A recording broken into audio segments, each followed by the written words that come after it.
Crone of the Moon Meditation by the Maze System. You find yourself once more standing in the lunar glen. The night is almost black, with only the last sliver of waning moon hanging in the starry night. Your warm breath clouds in the frozen air, and the frostbitten grass crunches beneath your feet as you walk. Although the glen is now familiar to you, the pitch dark makes everything look different, and you feel a little lost. You set off walking, trying to find the comfort of the Croft house, but there is only a tangle of thistles where it once stood.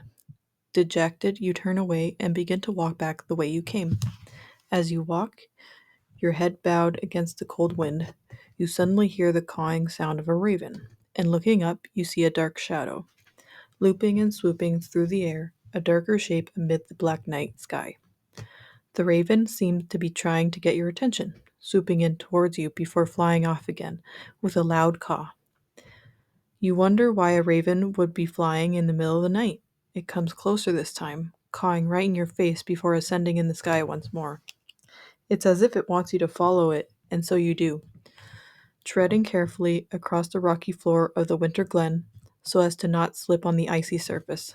The raven flies ahead of you, and in time you find yourself at the foot of a rocky crag. Here the bird swoops low and disappears into the cleft of the rock face. You follow, squeezing between two walls of damp rock, and find yourself in a tunnel. It is even colder here, and you shiver, wondering what sort of creatures might live in the dark dwelling. Rats? Bats? Your heart is thumping, and you turn to go back out of the cleft and into the familiarity of the glen, when you hear a cackle of laughter, echoing raw like the raven's cries, followed by these words: "Yes, run away, why don't you? That's all they ever do. No time for an old bird like me. No consideration for what I might know. Only the wise will ever come to know me. Only the brave dare to follow where I lead. But you, no. You run at the first hint of darkness. Off you go then. See if I care. Be off with you, and I'll just keep my secrets to myself. So I will." Intrigued and challenged, you step deeper into the tunnel. A dim light shines up ahead, and you notice that there are indeed bats, hanging upside down from the roof of the tunnel. You fear they might swarm, and so you tread softly, trying to not disturb their sleep. "Yes, try not to wake the little ones. They have a taste for blood," the voice says, almost as if someone is reading your thoughts. You take a deep breath to calm your nerves and move slowly towards the light at the far end of the tunnel. A toad hops across your path with a croak, startling you and stopping you in your tracks. What else lives here? As you approach the light, you begin to feel warmth that thaws out your frozen face and fingers. You hear the spitting of a fire, and when the tunnel turns a corner, it opens out into a large cave. There is there in the center, a fire burns in a circle of stones. A tripod of branches is set up over the fire, and a cauldron hangs above the flames. You dread to think what might be cooking within the pot. "Eye of newt and toe of frog, eh?" The voice comes again. But you cannot see the speaker. You've been reading too many stories. Summoning all the courage, you ask, "May I share your fire this cold and frosty night?" "Share my fire?" the voice rasps. "Not brought so much as a stick of kindling, and it wants to share my fire, that I toil to gather and build and burn? That will What will you give to share my fire? What sacrifice will you make to know my warmth and light?" You feel in your pocket and find a silver apple charm given to you by the Mother of the Moon, as a pledge of future abundance and plenty. Whoever lives in this cave seems to have more need of it than you do, and so you hold up in the light of the fire and say, "All I have is this charm of plenty. It is yours, if you will allow me to warm myself at your hearth." "Step closer then, and let me see it." You move towards the fire and say, "I would like to see to whom I am indebted. Will you reveal yourself to me?" "If you can name me, I will reveal myself to you," the voice responds, to which you reply without hesitation.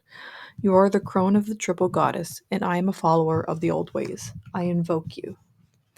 As soon as you have spoken these words of invocation, there is a shuffling behind you, and turning you come face to face with the crone. She is old and bent, her face grizzled with the years she carries. She wears a black tattered gown, festooned in raven's feathers, and a white shawl that looks as if it might have been made of lace or cobwebs. depending on the light.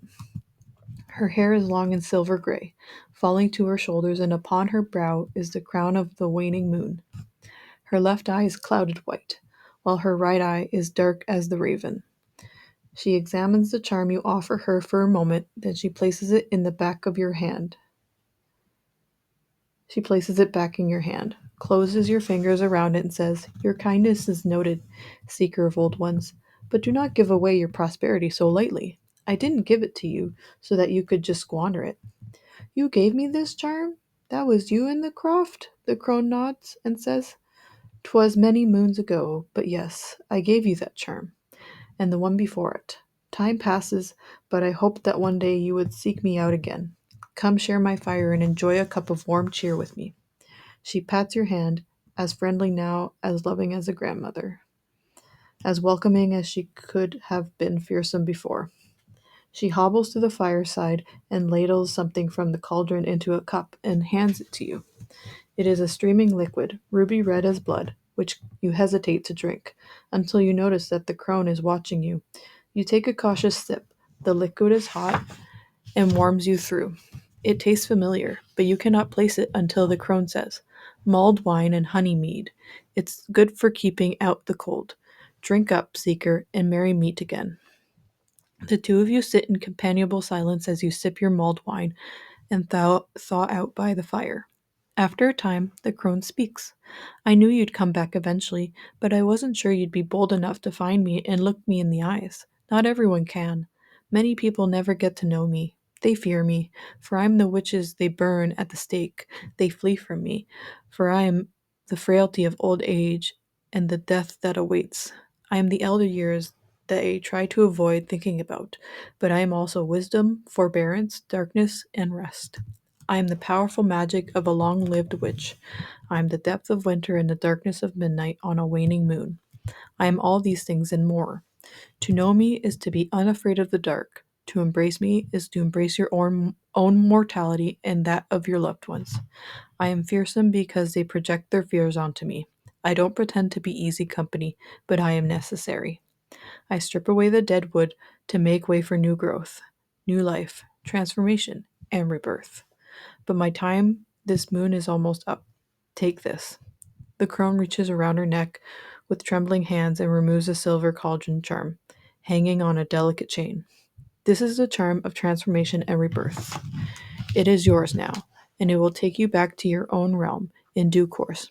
But first, help me to my bed, seeker, and stay with me until the end." You held the old lady to a ragged bed in the corner of the cave and tuck her under a blanket. "Fear not, seeker," she says, "for I will not be far away. Look for me in the waning moon, where I will always be watching over you." With a bowed head, you sit by her side, holding her hand and stroking back her hair, just as she once did for you in the croft, until her dim eyes close for the last time. As the moon in the glen turns dark, the crone's breath breathes her last breath and disappears. In her place rests a tiny ball of light, newly formed and tremulous. When you feel ready, open your eyes and become aware of your surroundings, then go about your day.